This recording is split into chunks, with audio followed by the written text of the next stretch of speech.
Hello, this week on the couch, we're going to be looking at persistence and perseverance, the powerful P's. Couldn't we all exercise these traits? Yet for some reason, only the boldest and the most tenacious seem to be able to push through. I believe it takes a degree of focus and determination, particularly when you determine in advance, to push beyond the obstacles and over to embrace and lay hold on our dreams. Yet, push through we must.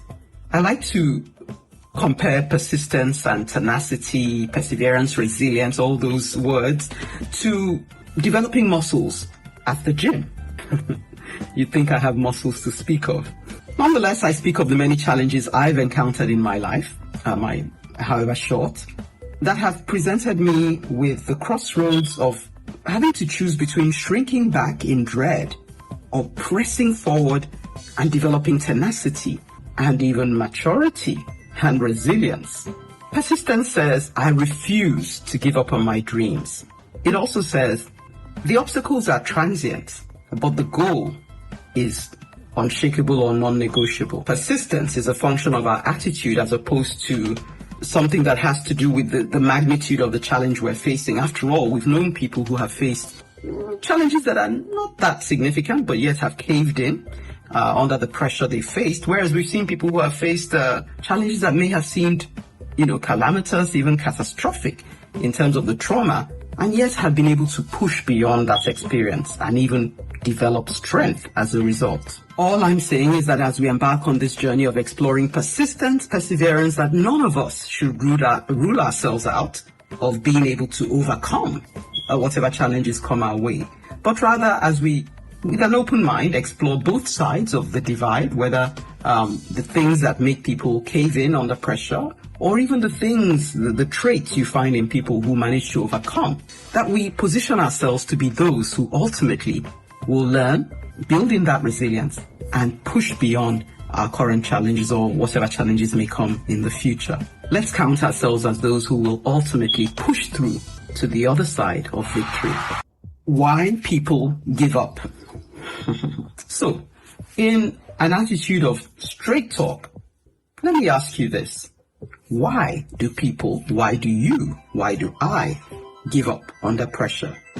Is it a function of the resistance, the obstacles we're faced with, or that the obstacles have managed to sufficiently intimidate us to dwarf our vision, our original vision and dreams?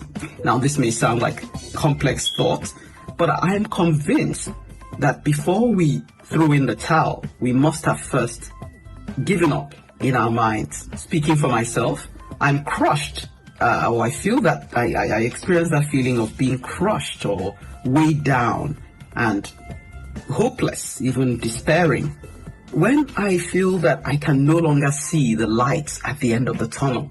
This isn't the same as when I face a challenge, and within me I have that sense of, this is challenging, but I can overcome it. None of us would say that we haven't to date faced challenges in our lives, or whether some greater than others. So the inability to overcome it isn't a function of the fact that we haven't necessarily anticipated that this challenge will come. Or is it?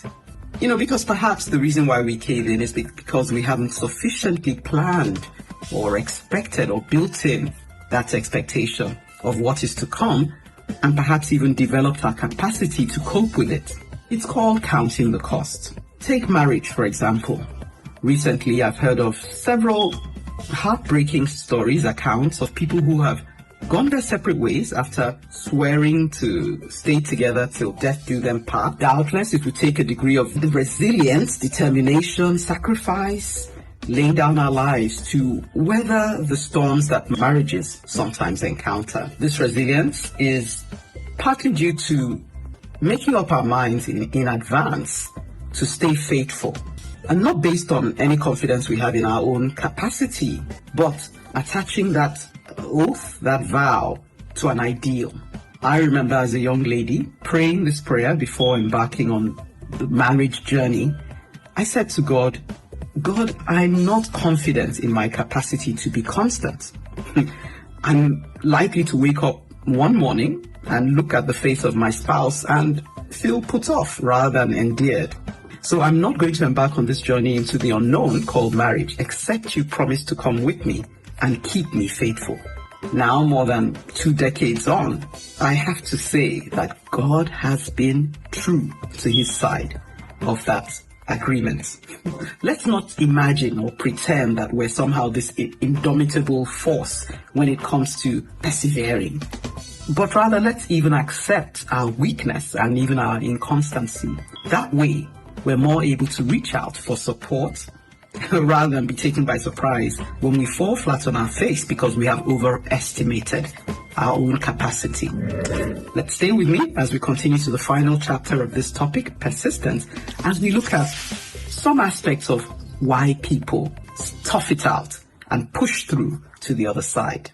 Having considered what persistence and perseverance consists of and why people throw in the towel, I think we're set and ready to now look at why and how it is that some others manage to push through.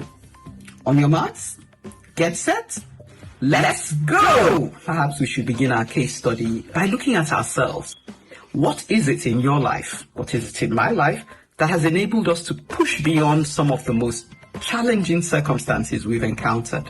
Take some time to reflect on this. I have been able to push through when I've encountered storms in my life, when I've finally settled down and then confronted my fears, acknowledged my weakness, and then been in a better, humbler position to seek help from without. For some, this strength or this strengthening may come as a result of, leaning on loved ones, a support system. It may even come as a result of recognizing their own intrinsic strengths, which play to maybe being able to forgive ourselves, forgive others, being teachable. Needless to say, my faith has been a pivotal aspect of my capacity to overcome.